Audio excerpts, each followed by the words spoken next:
Hello, everyone. Welcome to another Spiritual Spotlight series. Today, I am with the amazing Danielle Tremblay, who is an animal communicator. She has two websites that are up. One is Insight with Animals, and the other one is learntotalkwithanimals.com. And what I think is fascinating about Danielle is that she has been doing this since 2005. Wow.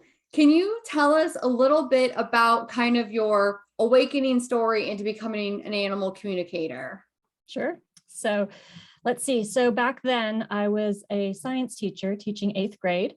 And during the second year of my 5 years of teaching in Amsterdam, New York, I actually had a fellow teacher friend of mine approach me, in between classes. She's like, listen, I don't know if you believe in things about the other side and psychic stuff, she says, but I was talking to my sister last night and I was mentioning you in conversation. And you have to understand, my sister has intuitive abilities. And when she heard your name, she received a message for me to tell you. So I'm relaying the message that someday you're going to be talking to thousands of animals. So I remember saying to my teacher friend, I was like, oh, I've never heard of anything like that, but that sounds really great. Yeah. Because prior to being a teacher, I was a veterinary technician. So I've always had an affinity for animals. Right. And that night I went home and typed in people talking with animals because I didn't know what else it was called at that point. And up popped all these websites on people that called themselves animal communicators, pet psychics. Some called themselves animal whisperers, an array of different names. Yeah. But it was basically people who telepathed with animals or talked with animals with their thoughts, their feelings, and their emotions. So I ended up hiring a woman who by phone did a reading for me, a session with my 4 cats. And she told me things that she couldn't have possibly have known that were very accurate. And at the end of the call, I asked her, can anybody learn how to do this? And if so, because she said yes, when can I take your next class? So I ended up actually signing up, and I took a class and it was a workshop. There were 4 of us women. I was one of the 4. Yeah. It was pretty much a 7-hour class in her home in newfound, New York. And that was how I got started. And after that, it was a lot of independent practice. I did choose to take some more trainings with other professional communicators, but that's what got the ball rolling back in 2005. Oh my goodness. And can you tell us, for somebody who may not exactly know, what exactly does an animal communicator do? So as an animal communicator, I can tune into an animal. I can feel their energy, the essence of who they are. I can receive their thoughts because they think just like you and I do, Rachel. They just don't happen to have the physical anatomy in the same design we have to necessarily voice those thoughts out loud. But they have thoughts, they have feelings, they're sentient beings. And I can hear their thoughts. I can ask them questions. Owners can ask, Danielle, can you ask my animal X, Y, and Z? And I receive the thoughts in the form of feelings, images, words. It's an array of language that I get replies back in. It's kind of like a 3D language. And as it comes through, I translate all of that and voice it out loud for the owner. So it's almost like a psychic, and you're very intuitive. Do you consider yourself a psychic, or do you vibe with that word, or you just, I'm an animal communicator? Intuitive, psychic, they're generic words. And underneath that is the umbrella, if you will, of animal communicators and mediums and people that do kind of my heart resonates with the animals. I can communicate with spirits on the other side of things of that sort because intuition is intuition. Of course. Energy is energy, but the animals, they really speak to me. I just love what I do. I love how you just light up. You can tell, like you can even tell, you feel your energy just lighting up. Like animals are definitely your passion. But what I love the fact is that you hit on all of these different clair senses. So clairvoyant, clairinstinct, it's almost like you have all of those activated, streamlined to communicate with the animals. I do. And, when I first started out as a beginner, I was mostly receiving visuals, so pictures and images from the animals, and a few words here and there. And as I continued to experience and practice, the other avenues of intuitiveness basically opened up. So almost like, I mean, it's interesting because you were also a teacher beforehand. So it's like, you have to study and practice your craft so that you can become better and more in tune with it. Absolutely. And practicing is fun. I mean, it was fun way back when. I used to keep this notebook, Rachel, of all the practice animals I worked with.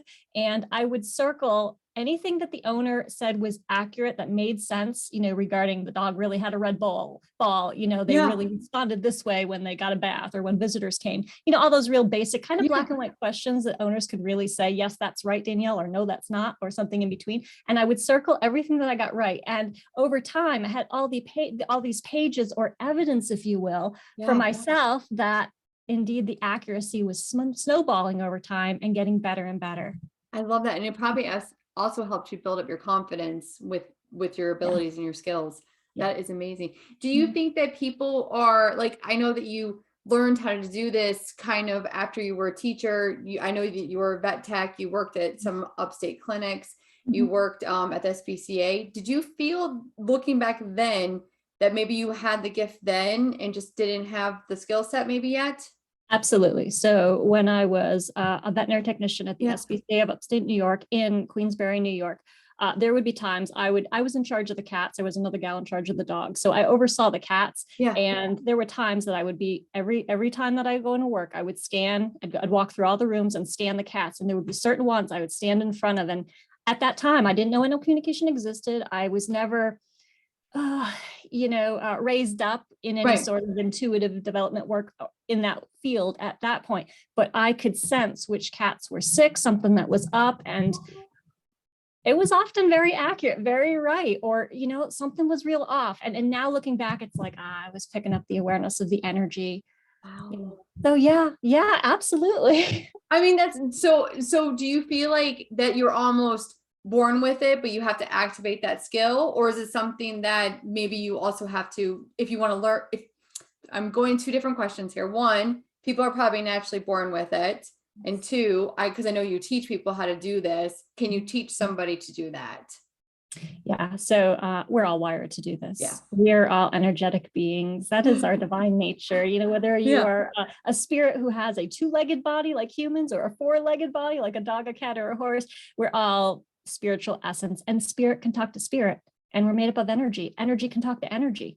I mean, communicating between beings is no different than one energetic being connecting with another. So yes, anybody can learn it. I do think the people that have come my way that I've taught as students, those that have genuine interest right out of the starting gate, tend to be the ones that really, it doesn't take very much, other than maybe a few intuitive exercises to really kind of open up the doors for them. Yes, it does take independent practice afterwards to gain that kind of fluidity and going back and forth and having a conversational style with the animal. Right. But it's like anything else. You get on your bike for the first time, you fall off a few times, you learn your way, and life teaches you what you need to know. The animals are great teachers. They teach you what you need to know along the way. So I don't just see as my past, three main teachers teaching me this, but the animals did as well. And I do give myself credit and a pat on the back for being interested enough and willing enough to continue to. In the beginning, if I had to practice with an animal where I missed almost everything, I wasn't one of those folks that would say, oh, I'm not going to be able to do this again. I never did that. I was like, well, that was interesting. Okay, let's see, onward and upward. And I'd go to the next animal. And I think attitude when it comes to a student's interest level and being willing to be uncomfortable and to be brave enough to say what you got or think you got from the animal, and getting that feedback and confirmation from the teacher or from the owners, the owners of the animals who know the animals inside and out, is huge. But anybody can learn how to do this. Oh, I love that. Do you work with all types of animals? Mm-hmm. Yep. Dogs, cats, and horses are the most common animals that tend to find their way to me with their owners. And then I've had in the past snakes, meerkats, a kangaroo, rats, goats, breeding bulls, breeding sheep, a gal who bred sheep in a herd. They were having some health issues in the herd. So we asked the sheep, the rams, what was going on. It's a universal language, right? Yeah. So telepathy is what we all speak on the other side. So I'm not doing anything I don't already know, but I did have to awaken it and ignite it through the classes I took, which is what students need to do when they're interested in learning something like this. Oh my goodness. I love that you, I love the fact that it's not just, like you said, dogs, cats, horses. It's any type of animal that comes to you, you can open that up and communicate with them. That's so cool. You Yep. bring up a lot about, oh, go ahead. Sorry. I was going to say, I'll tell you a real quick story. So Oh, yes, please. my husband and I, so we live out here in South Carolina these days, and in the summer, during a singular month period, we tend to have these little orb weaver spiders, and they come out during the evening, spin their webs, and then during the day, well, at night, they eat their webs before early dawn, and then you don't see them at all during the day. Well, there was this one, the first year we were living here, named Charlotte. And I got to really know Charlotte. I called her Charlotte. Okay. And she was always in the same place on our back patio. We would make sure we had our chairs out of the way when it was about time in the evening for her to come down. And I would communicate with her and just asking her things about her life. And she got to the point where she stopped being nervous of the fact that we were sitting right there, like 3 feet away from where she would drop down, anchor her web string on the very bottom of the cement patio, and then zoom back up and start producing her entire web. She would do that night after night. Well, there was one day she's doing her thing, it's evening, and one of our dogs is blind. So the blind dog is walking around on the patio, and I happened to see Charlotte going down to start her web, and here comes Yoshi, and he accidentally stepped, well, he probably stepped just right next to her with his paw, and he didn't realize it. Brandon and I, my husband and I, we stood up very quickly. Charlotte, we were really concerned, and she zoomed back up and she put herself into hiding. And I remember just asking her, "Are you okay?" I offered her Reiki energy. She was willing to receive that. And she was really shaken up. I mean, something so big. She says it came out of the blue. She didn't, and I could feel her fear. And when you can feel another being's fear, at least for me in that moment, it was very easy for me to experience compassion for her. Of course. A lot of people are not fans of spiders. I used to be terrified of spiders when I was younger, but doing the animal communication work has basically healed that aspect within me. But I conversed with her, and the next few days, I remember asking her, "Are you going to be okay?" She said she felt she would, but that she was going to lay low for the next couple of days. So the next couple of days, she ended up spinning her webs, but they were a little off. They weren't completely, but by day 4, she was back to spinning her webs, completely back to normal. But it was just I'm sorry she got nearly stepped on, but it was a very heartfelt experience. I just love that little spider. So even insects, bumblebees, worms, cockroaches, those animals that are insects that are maybe not as famous or as cuddly as other animals, they have feelings and emotions and fears just like you and I do, and they deserve compassion too. Oh my goodness. Now, when you're doing this, do you have to be like connected to the animal, or do you find that animals will automatically, you start picking that up if you're in their presence? Yeah. For me personally, I find I have to kind of drop down and be in that heart space is what I call it. And when I drop down with my eyes opened or closed, it's kind of like my mind goes really still, really quiet. And then I can sense and I can feel. There have been times out of the blue, I'll sense something from one of my own pets, but usually I get myself squared away and then it starts. That makes sense. I'm the same way. I have to be in my heart space and then I can open it up. Otherwise I'm like, because I feel like it's almost like energetic boundaries, because there's so much that's coming at us all the time. Like I don't know how I would manage always being open. Mm-hmm. Mm-hmm. Yeah, it's important for us to manage our energy when we're doing intuitive work, and that goes for all of us. Intuitive. It doesn't even matter what we're doing. Anyone needs to know how to manage their energy. Yes. Yeah. I love that. Now you've brought up that animals talk to you. So like, do you naturally can tell what they're thinking? Can you feel it? Or like you said, is it all of it? Like they talk with you, you can see how they're feeling.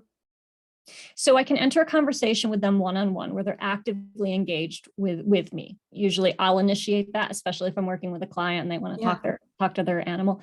But if it's like wildlife, there are times that I will observe like a wild bird, for example, out in our backyard, out in our garden area, and I won't tune into them. In other words, I won't call to them, introduce myself or any of that. Instead, I'll just sense their energy. And from that point, I can sense what it is they're doing. Are they looking for food? How are they feeling? Are they looking for a mate?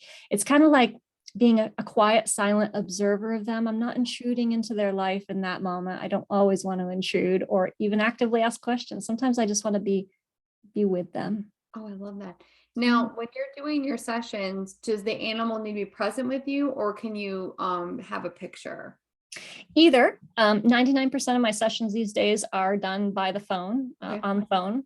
International clients work with me over Skype typically. Nice. I keep the camera off because I have found it distracting, because usually when I start out working with the animals, I close my eyes so that I can focus on receiving. And then once it gets going, I can open up my eyes or go back and forth with eyes closed or open. But yeah, most of it is by phone, and it doesn't matter the location, doesn't matter if the animal's awake or asleep.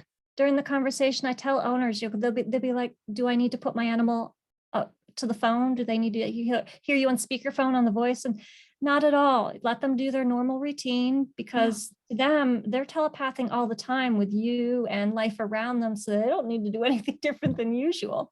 And when my cat, one of my cats was under anesthesia for a dental, I tuned into him. He was under anesthetic. And I just, consciousness doesn't sleep, right? So the consciousness of who he is and the consciousness of who I am is wide awake and accessible. So I was asking him, how you doing? Things like that.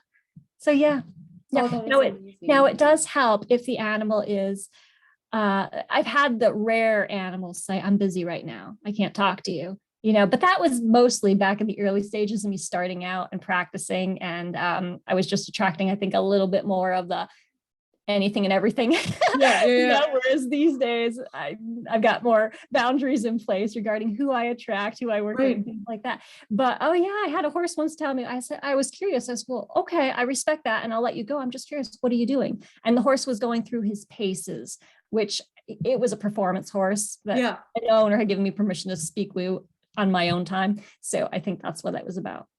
That was actually going to be one of my questions. Are there any animals that you haven't been able to communicate with?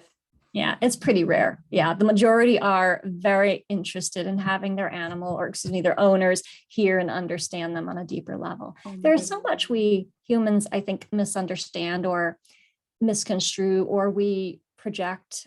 So projection is, when we place our human ideas upon an animal. Oh, he's doing this. Oh, he's doing that. He's doing that because. I'd say probably about 60-70% of the time we're actually wrong as humans, because we're placing our human cultural ideas and values and what we think they're doing with their bodies based on how we use our bodies and how we live our life and lifestyle upon them. But dog culture is dog culture. Horse culture is horse culture. They have their own thing going on. So we can't project. It's awesome to be able to sit back and hear, well, what are you really doing? I'm curious. That is so interesting. You're right. Oh my goodness. I'm sorry. I'm just like trying to wrap my mind. That's so interesting. I'm like, you can tell, I'm like, that's really cool, because horse culture is horse culture, dog culture. It's true. And we can't assume that we really truly know, because we're not part of that. We're not in their bodies. We're not in their culture. I've spoken with some, I'll give you an example. So this was a long time ago, so I can't remember names anymore, but it was a multi-dog family. There were 3 dogs in the family. And basically the owner wanted to know why dog 1 and 2, who were established, and 3rd came in later on in life, did not really like dog number 3. And the dogs were saying something about, well, dog number 3 is really unusual. Dog number 3 is very feral-like. Dog number 3 doesn't know the body language and have the same skill set as the average dog. Well, lo and behold, the owner eventually said to me, oh, how interesting they say that. Dog number 3 was originally a feral dog from one of the islands had lived its life on the streets, and was later on taken in by people and basically became domestic after that. So of course that dog has a different language, if you will, amongst dog species. And so dog 1 and dog 2 just was like, he just doesn't communicate with us body language wise the way the average dog communicates. Were they able to kind of get on the same page, or are you able to, like, when you're communicating with groups like that?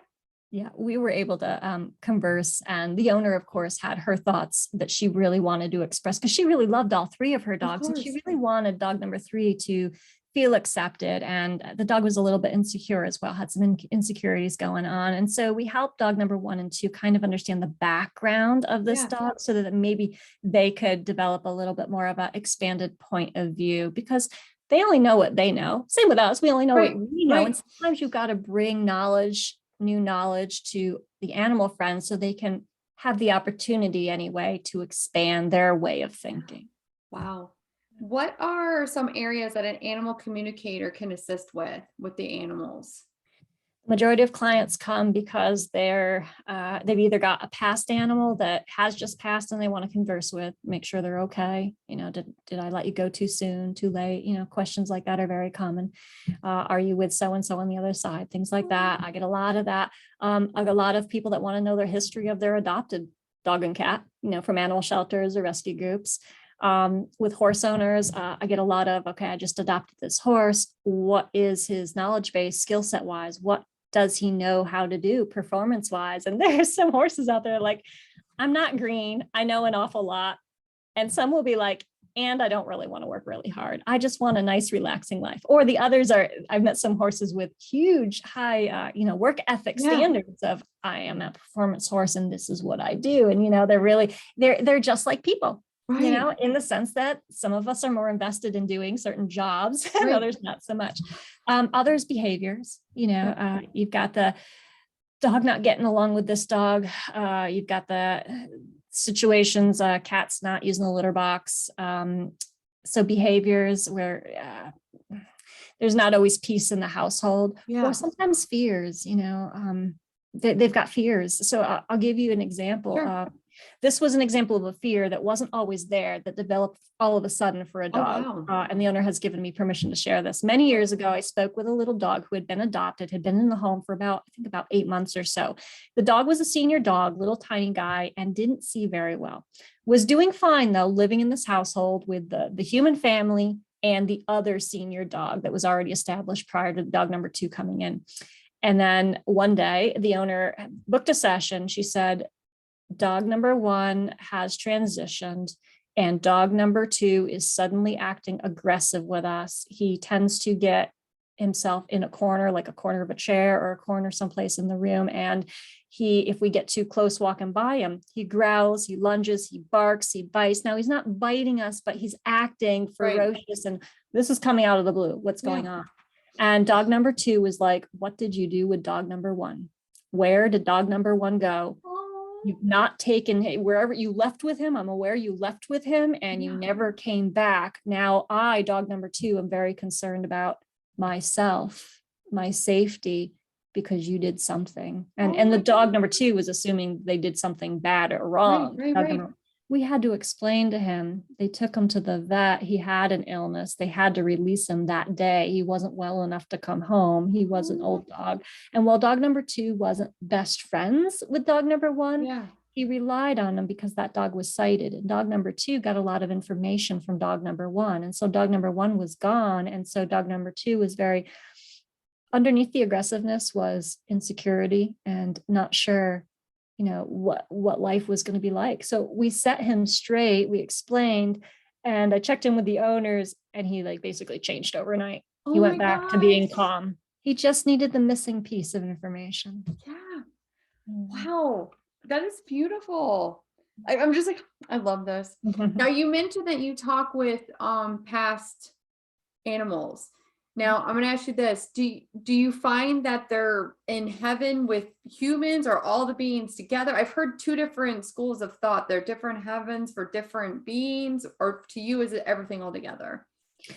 The way the animals, okay. So when I ask for the questions, I word the questions the way exactly the owner words it. I allow the animal. So they'll ask things like, is my dog in heaven? Is he at the Rainbow Bridge? So just the angles of the questions folks ask is always very unique. And I respect that and honor how they ask. And then I just go to the animal. And a lot of times there's a lot of similarities. I'll often mention parks and gardens. With that said, a lot of animals will often say, I'm sitting right next to you on the table, if it's a cat, or I'm sitting right. So Case in point. So I talked with a gal this morning and her recently passed dog, and she wanted to know, how's he doing on the other side? And his response was, I'm fine. And I'm still with you. And I'm still hanging out in that spot on the floor of your office by your feet like I used to. And she said, oh my God, he always did that. I said, well, he's still doing it. I mean, so a lot of times animals have expressed that there's kind of like a overlap or if you think of onion skins, but they're all in the same place. So layers, I can't think of the right word, but superimposed, as if the animals are kind of in spirit, superimposed, living where we're living. They can still see us, access this. And the biggest message past animals tend to give is that I didn't go anywhere. I didn't die. That's a false accusation, actually. They'll say things like that. It's a false idea. Instead, I'm still with you. I'm still in relationship with you. You think our relationship has ended or changed. The reality is I'm still here and as available to you as I ever was, if you're willing to kind of open your mind, human, and getting past the grief. And then you can sense me often when you're past the grief, because you're not holding yourself back or too low vibrational energy, which sadness often can hold us in a lower vibration. And you bring up a very good point, because for me, like, I look at death as just a doorway. And it's like you said, a superimposed. I look at it like a staircase, like you just like they're up a different staircase than we are. So that I love the fact that they're still with us. We just have to kind of expand our awareness and bring up our vibration to be able to connect with that energy. Yep. And I look at it, Rachel, as like, you know what? We're just like them. We just happen to have the bonus of a body right now. You and I do. That's all it is. It's an extra bonus, but we're really just like they are. Spirit with a body, their spirit. So almost like, so that you bring up another good point, because that's my belief as well, that we're a soul having a human experience. So we're a soul within a physical body, like our body Deva. So I would imagine that animals also have souls, and they're within their physical bodies as well. Yes. Yeah. So my awareness is that a soul is a soul is a soul. On the other side, that soul can choose to incarnate into a human body, into a dog body, horse body, spider, plant, mineral, and souls often, I do get a lot of animals that will say, oh, I really like this particular body type, so I tend to reincarnate again and again and again into this particular body type. And then there's my turtle, who's one of my two turtles, has had a lifetime experience as a human. So, I mean, a soul is a soul, and we all have the divine freedom, divine will to pick the kind of experiences we want to have when we're in the physical. That's so cool. Your turtle was a human. That must have been how did that conversation go? He told me out of the blue one day. I was sitting there having a conversation with him about something else, totally off topic. He says, oh, by the way, I was a human once, and he gave me a year. This is way back in the early days of me communicating. He gave me a year. I was a Spartan warrior in the year whatever. And I have written down somewhere. And I was like, now I'm not a history buff. I don't know much about Spartan warriors. I don't know much about the year time frame, but I researched it afterwards online. I'm like, oh, that's actually quite possible. The year he gave me, it matched up. Wow. So he had that experience. Yeah. And I know for some folks, that's kind of a stretch. Even the reincarnation can be a stretch for some folks because, everybody has a different set of comfort level, of course, and belief system. And I totally respect that. But I find that the animals that bring up reincarnation stuff are bringing it up with owners that 9 times out of 10 are totally open to that, information. Have you ever found that owners and pets have had lifetimes together? Oh, yeah. They bring. Oh, absolutely. So my parents have a reincarnated cat that I grew up with in childhood. So her original name was Puddin. So we adopted her from the the neighbors behind us when she started hanging out at our house when I was a child. I was probably about 12 years old-ish, give or take. Well, anyway, she came to us when she was about 7, and she lived to the ripe old age of 22 years. And then she passed. And at the time I was learning animal communication. I'm still new. So I actually hired one of my teachers to communicate. And the cat Puddin said, I'm going to come back as the same type of kitty someday. And Danielle will find me. And that's all that was said. There was same type of kitty, to me translated as she would be a calico with a calico coat again. And that's ended up how it was. So anyway, fast forward to I'm teaching, as a teacher, I'm learning animal communication in the early days. And suddenly these two boys little boys from the neighborhood knock on my door, holding up this kitten one day in front of me at my door. And they're like, Miss Tremblay, I know you because you teach my sister 8th grade science. Well, I'm the little brother and I have this kitten. And do you want it? And I'm thinking to myself, where did 2 little boys get a kitten? What are they going to do if I don't take it? Well, at that time, I still had ties to some of the animal shelters and stuff. Yeah. So I was like, what do you know about the kitten? Well, their story kept changing regarding where the kitten came from. So I was just like, you know what, I will take the kitten, but I do want you to understand, if I can't personally find a home for it, I will put it in a no-kill animal shelter to give it the opportunity to be adopted. They were like, that's fine. Well, anyway, I held the kitten. She was real sweet and calm. And the boys go walking down and I heard one of them say, see, I told you she'd take it. It's just kind of funny. Well, anyway, I put the kitten in my bathroom, not thinking anything of it, because things like that, I've found stray animals before, so it doesn't faze me when I do. I always help them get to their next step. Well, anyway, I put the kitten in the bathroom separate from my other cat family. And 3 days later, I've been taking care of her during this time. I had started to line her up to hook up with a shelter. And I was driving my car to my parents' house. And the thought hit me that I should probably tune into this kitten, take the time to actually tune in and see what she wants to tell me. One of the first things she says is, hi, I know you. I'm Cece. Carbon copycat of Puddin'. And I'm like, I'm driving. I'm like, oh, I said, I guess this means that you're meant to be with one of us again. And she's like, yep. So I ended up talking with my parents and I was maxed out for cats. So they took her back. But I mean, she grew up in our household, so she's used to them. And the funny thing is, here's a continuation of the story. Yeah. So I told my mom and dad, and my dad was a little skeptical. The cat really said this, and the cat really was, the reincarnation of Puddin'. Well, they did indeed adopt her. And he said, Danielle, he called me up one night on the phone. He's like, I was watching, they called her Cece because she said that was her name this time around, Cece. I asked Cece, or I said to Cece, if you really are Puddin', then you come on up here and you jump on my lap and you prove it to me that you are Puddin' reincarnated.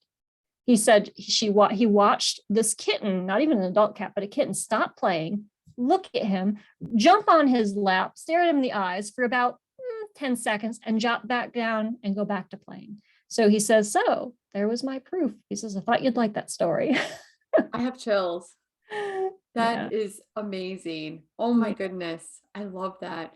Now, one thing that you do is you teach people how to communicate with animals. Can you tell us a little bit about that? I've been teaching it since 2008. I've been doing this work professionally since 2006, learned it in 2005. So I mostly teach classes by phone groups these days. However, in the past, pre-COVID days, I was teaching classes in person and some by phone. But people can learn this. I walk them through intuitive exercises that help them to basically learn what it's like to feel, learn what it's like to drop down into their heart spaces, to access that point of being further away from the thinking mind so that they can actually feel and sense in a different way than the way the mind operates. Because I tell them, you want to learn animal communication, you're never going to get an answer from an animal from your mind. Your mind's not going to receive it, but the other aspects, your essence will. So I teach them that, and we practice with animals, in-person classes. They work with my animals in person, the dogs and the cats and the turtles. The guinea pig, when the guinea pig was here alive, he lived a long life, 8 years. And then with the phone sessions, they still work with my animal family through photographs that I have on a static website page that we access. And so I have them, I say, ask the cat, his or her personality. What is the cat's favorite places that she likes to hang out during the day? Can you describe what she tends to eat? Where does she tend to eat her food? Because these are very specific questions. And depending on which cat they were communicating with would have different answers because my different cats eat in different areas. Some of them are on special diets because of health reasons. And So yeah, it's practice. And I tell people, after you take an animal communication class, you're going to want to actually do some independent practice, be brave, work with open-minded family and friends, pets, ideally animals you know little to nothing about, because that way you're going into the conversation with the animal kind of with a clear mind, and it helps you stay out of your own way. Yeah. Your mind can't really help you because it knows little to nothing about the animal. And so those raw organic impressions you get intuitively, be brave enough, share it with the owner. They're going to tell you if it's right on or not, or something in between. Because what I find, Rachel, when receiving from the animals, especially images, that sometimes those images are literal, sometimes they are symbolic. Right. And, when you're a beginner communicator, you may not know, but either way, give it all. It's what I encourage them. My students do great. I don't know what it is, but the students do fantastic. They learn this. Many of them have actually become professional communicators themselves. I was one of, well, for some, I was their only teacher, but for some of them, I was one of a handful of teachers, and years worth of practice for them. But it's exciting to see those gals doing it professionally. Yeah. I love it. Now how often are you teaching? Because I saw you had a course up in March. Do you have one that's coming up? No, not at this time. These days, my husband and I are foster parents, so you're busy. We're busy. He's got a job. I've got my full-time career too. So I kind of do I do teaching basically when it feels right to do so. And I'll usually announce it about a month before the actual class. And then I send an email out to folks that are on my email address, or I put it on I put it on the website. I don't do huge announcements. I figure, whoever's really drawn to this is going to find their way. And I always tell people, if you're interested in taking a class, I don't have to be your one and only teacher or even the teacher, but I'll offer you what I can. If you're just looking for some direction, if you want to go to animaltalk.net, it's a community of animal communicators, animaltalk.net. And there's a directory on there. Penelope Smith runs that website, and there's a directory of teachers on there, and you can choose a communication teacher that fits you, resonates for you. So it doesn't matter to me who learns. Yeah, the one thing that I've noticed throughout this entire conversation that we've had, you are very led by energy. And I love that, because I'm an energy healer, and I think you're also an energy healer. Yeah. And it's very much like you're like, I will set the intention, I'll send out the energy, and those who are meant to take it will take it. I love that. I love that. I like being in the flow of life. Yeah. I don't want to manhandle life. I don't want to have that steering wheel in front of me where I'm trying to control this or that. I've been there, done that in my this lifetime, and it's too much work. Life is a lot wiser than I am. So I'm just going to state my intentions, what I want or think I want, modify along the way as I need to. And this or something better. The right people always find their way. Oh my goodness. I love that. What sorts of things have you learned from talking to animals? Oh my goodness. Health is coming to mind in this instance. So probably because of my vet tech background, I learned a lot of anatomy and physiology. I had to take those kind of classes. I worked in the vet field, small practice. So that means dogs and cats and pocket pets, not large practice, which would be horses and cows, farm animals and stuff. But so I can sense their bodies very well, bone structures, especially bone, skeletal system. I had a client many years back, and her dog was biting her every time that she would go to pet it. And the dog hadn't always been that way, and she wondered what was going on. And when I scanned him, I could actually sense that there was a section in his vertebrae that was a little ajar.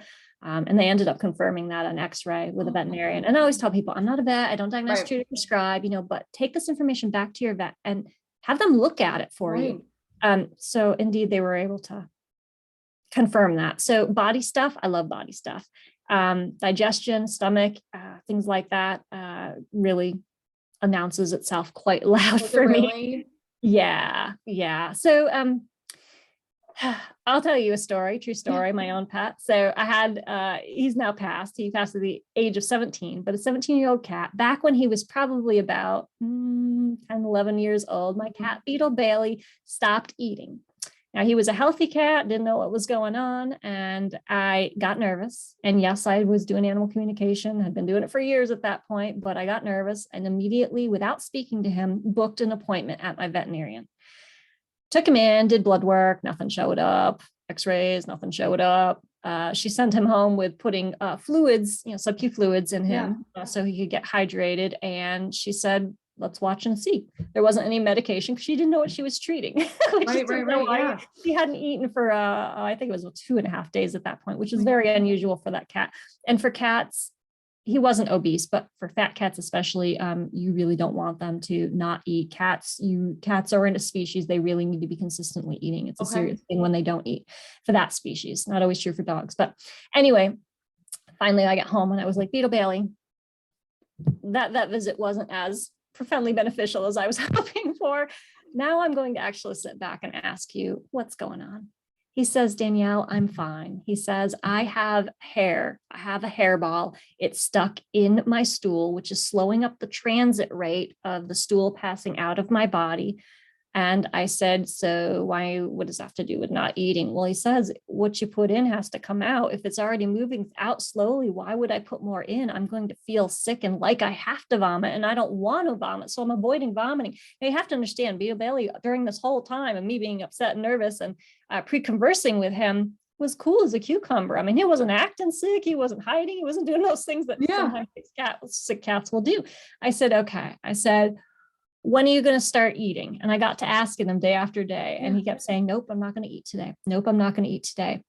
Okay. So day 5 is rolling around. Now I'm nervous. And that's way too long for any cat to not eat. And he says, I will eat in 2 days. I said, oh, why not today? That would be a great idea. He's like, because I have to pass this hairball. It's going to pass in 2 days.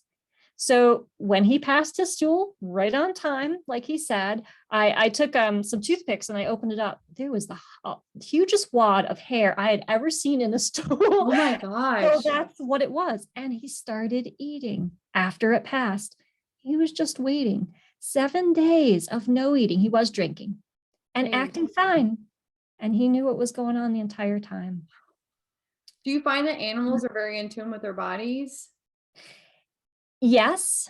And with that said, some more so than others. The majority seem to be. It's just like people, you have different awarenesses, even in animals, of how aware and conscious they are of what's going on for them. And sometimes not so much. And then sometimes I'll receive information from the animals where they're relaying the information and I get what I get. And sometimes it makes heads and tails for the owner and vet team. The majority of times it does. And other times we can't seem to pinpoint it.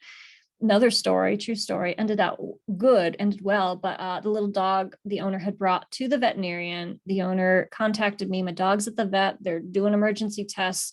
I woke up and I found him on the floor at the end of bed this morning, like a limp noodle. We don't know what's going on. He was a senior, but not an old senior, doxy.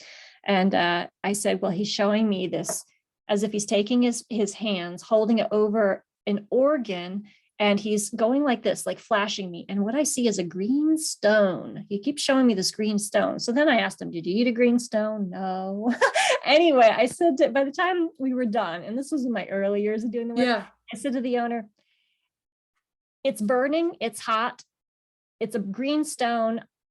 That's all I'm getting. And take that information to your vet. Thank goodness the owner later told me, said, well, the only organ that I know of that's green in their body is the pancreas. So they did an ultrasound and his ultrasound was about to burst. So they did emergency surgery, took care of that, and he lived for like another, 4 or 5 years. I mean, so it's very interesting because the interpretation of the energy, I get it as I get it. And I won't pretend 100% always know everything about what the information means, but I'm not God. I always tell my students, I know you want to be perfectionist, guys, at doing this work, to do the best to your ability, but you and I are not God. We are not going to know everything. Absolutely. Still honor the animal, honor the raw intuitive impressions that you get and relay it, and just trust that whatever needs to be known will be known when it's time. Yeah, that is amazing. Now, if anyone wants to book a session with you, the best way to get in touch with you would be go through your website. Yeah. Right on my website, people can book in online. So go to insightwithanimals.com. There's a booking page, gives you Perfect. directions on how to book. Perfect. And how far out do you usually book out sessions?